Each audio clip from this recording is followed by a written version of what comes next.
بسم اللہ الرحمن الرحیم۔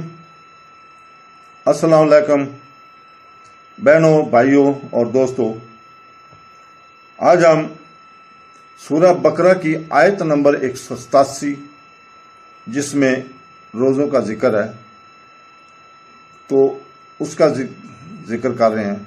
تو پہلے ہم اس کی تلاوت سنتے ہیں، اس کے بعد اس کی ترجمہ اور تفسیر بیان کی جائے گی۔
صدق اللہ۔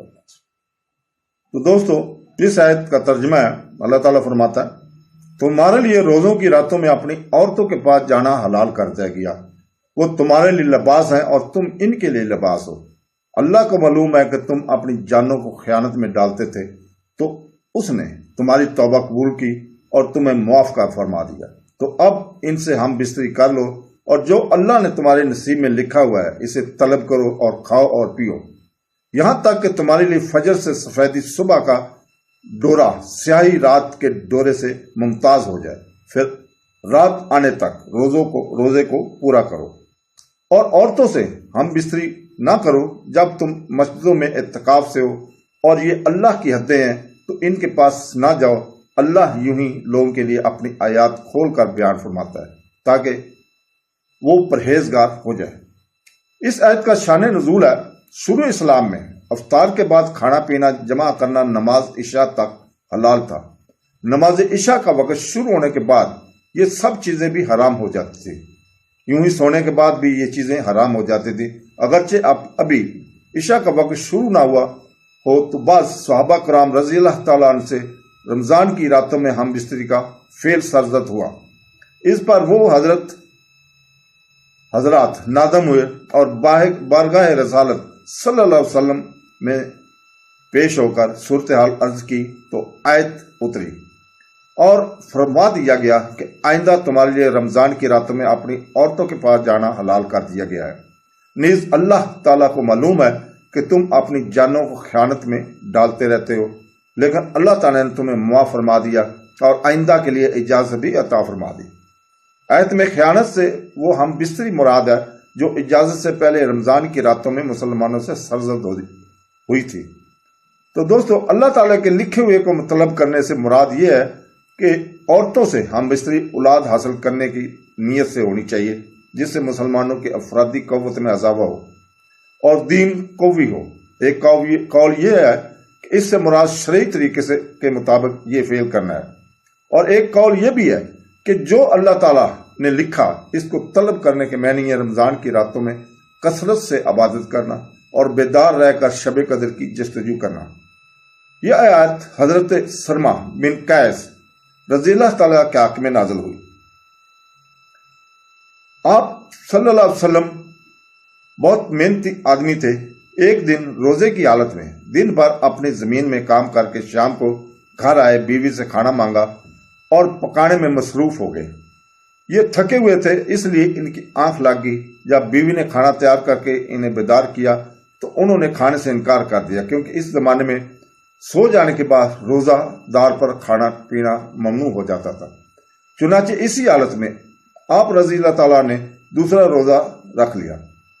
جس سے کمزوری انتہا کو پہنچ گئی اور دوپہر کے وقت بے ہوش ہو گئے۔ تاجدار رسالت صلی اللہ علیہ وسلم کی بارگاہ میں ان کا حال بیان کیا گیا تو ان کے بارے میں یہ آیت نازل ہوئی، اور رمضان کی راتوں میں کھانا پینا مباح فرما دیا گیا۔ آیت میں سفید اور سیاہ ڈورے کا تذکرہ ہے، اس سے رات کو سیاہ ڈورے سے اور صبح صادق کو سفید ڈورے سے تشبیہ دی گئی ہے، اور معنی یہ ہے کہ تمہارے لیے کھانا پینا رمضان کی راتوں میں مغرب سے صبح صادق تک جائز دیا گیا۔ یہ یاد رہے کہ بغیر افطار کے اگلا روزہ رکھ لینا اور یوں مسلسل روزے رکھنا صوم و وصال کہلاتا ہے، اور یہ ممنوع ہے۔ اس کی اجازت صرف حضور پاک صلی اللہ علیہ وسلم کو تھی، اور یہ آپ صلی اللہ علیہ وسلم کی خصوصیات میں سے ہے۔ صحیح بخاری میں حضرت ابو ہریرہ رضی اللہ تعالیٰ سے روایت ہے کہ رسول پاک صلی اللہ علیہ وسلم نے صحابہ کرام رضی اللہ تعالیٰ کو صوم صلوات کے روزے رکھنے سے منع فرمایا، تو انہوں نے عرض کی آپ تو وصال کے روزے رکھتے ہیں، ارشاد فرمایا تم میں اور میرے جیسا کون ہے؟ مجھے تو میرا رب ذوالجلال کھلاتا اور پلاتا ہے۔ اس میں بیان ہے کہ رمضان کی راتوں میں روزہ دار کے لیے بیوی سے ہم بستری حلال ہے جبکہ وہ متکف نہ ہو، لیکن اعتکاف میں عورتوں سے میاں بیوی والے تعلقات حرام ہیں۔ اس آیت میں اعتکاف کرنے والے کے بارے میں ایک شریف مسئلے کا بیان ہوا۔ اسی مناسبت سے ہم یہاں اعتکاف کے بارے میں نبی کریم صلی اللہ علیہ وسلم کا عمل مبارک اعتکاف کے فضائل اور اعتکاف سے متعلق مزید مسائل بیان کرتے ہیں۔ چنانچہ ام المومنین حضرت عائشہ صدیقہ رضی اللہ تعالیٰ عنہ سے مروی ہے کہ حضور پرنور صلی اللہ علیہ وسلم رمضان کے آخری اشراء کا اعتکاف فرمایا کرتے ہیں، یہاں تک کہ اللہ تعالیٰ نے آپ صلی اللہ علیہ وسلم کو وفات دی، اور آپ کے بعد آپ کے ازواج مطہرات رضی اللہ تعالیٰ عنہ اعتکاف کیا کرتی تھی۔ حضرت ابو سعید خدری رضی اللہ تعالیٰ عنہ فرماتے ہیں کہ حضور قدس صلی اللہ علیہ وسلم نے رمضان مبارک کے پہلے عشرے میں اعتکاف کیا، پھر ایک ترکی خیمہ میں رمضان کے درمیانی عشرے میں اعتکاف کیا جس کے دروازے پر چٹائی لگی ہوئی تھی۔ آپ نے اپنے ہاتھ سے وہ چٹائی بنائی اور خیمہ کے ایک کونے میں کر دی۔ جب خیمہ سے سر باہر نکالا اور لوگوں سے فرمایا میں اس رات یعنی لیلۃ القدر کی تلاش میں پہلے عشرے کا اعتکاف کرتا ہوں۔ پھر میں درمیانی عشرہ میں اعتکاف بیٹھا، پھر میرے پاس کوئی فرشتہ آیا، میری طرف وحی کی گئی کہ یہ آخری عشرے میں ہے، تم میں سے جس شخص کو پسند ہو وہ اعتکاف کرے۔ چنانچہ لوگوں نے آپ صلی اللہ علیہ وسلم کے ساتھ اعتکاف کیا۔ حضرت انس رضی اللہ تعالیٰ فرماتے ہیں کہ نبی کریم صلی اللہ علیہ وسلم رمضان کے آخری عشرے میں اعتکاف کرتے تھے۔ ایک سال اعتکاف نہ کر سکے، جب اگلا سال آیا تو حضور انور صلی اللہ علیہ وسلم نے 20 دن اعتکاف کیا۔ حضرت عبداللہ بن عباس رضی اللہ تعالیٰ عنہ فرماتے ہیں نبی کریم صلی اللہ علیہ وسلم نے اعتکاف کرنے والے کے بارے میں ارشاد فرمایا کہ گناہوں سے باز رہتا ہے اور نیکیوں سے اس سے قدر ثواب ملتا ہے جیسے اس نے تمام نیکیاں کی ہیں۔ حضرت عبداللہ بن عباس رضی اللہ تعالیٰ سے روایت ہے کہ تاجدار رسالت صلی اللہ علیہ وسلم نے ارشاد فرمایا جس نے اللہ تعالیٰ کی رضا حاصل کرنے کے لیے ایک دن کا اعتکاف کیا تو اللہ تعالیٰ اس کے اور جہنم کے درمیان 3 خندقیں حائل کر دے گا، اور ہر خندق مشرق و مغرب کے مابین فاصلے سے بھی زیادہ دور ہوگی۔ حضرت علی کرم اللہ وجہ سے روایت ہے کہ سید المرسلین صلی اللہ علیہ وسلم نے ارشاد فرمایا جس نے رمضان میں 10 دن کا اعتکاف کر لیا تو ایسا ہے جیسے دو حج اور 2 عمرے کیے۔ حضرت حسن بصری رضی اللہ تعالیٰ سے مروی ہے کہ اعتکاف کرنے والے کو روزانہ 1 حج کا ثواب ملتا ہے۔ اعتکاف کے چند مسائل۔ نمبر 1، مردوں کے اعتکاف کے لیے باقاعدہ شرعی مسجد ضروری ہے۔ نمبر 2، معتکف کو سجدہ میں کھانا پینا سونا جائز ہے۔ نمبر 3، عورتوں کا اعتکاف ان کے گھروں میں مسجد بیت میں جائز ہے، اور فی زمانہ انہیں مسجدوں میں اعتکاف کی اجازت نہیں۔ نمبر 4، واجب اور سنت اعتکاف میں روزہ شرط سے، نفلی اعتکاف میں روزہ ضروری نہیں، اور نفلی اعتکاف چند منٹ کا بھی ہو سکتا ہے۔ جب مسجد میں جائیں نفلی اعتکاف کی نیت کریں۔ نمبر 5، واجب و سنت اعتکاف میں 1 لمحے کے لیے بلا اجازت شرعی مسجد سے نکلے تو اعتکاف ٹوٹ جائے گا۔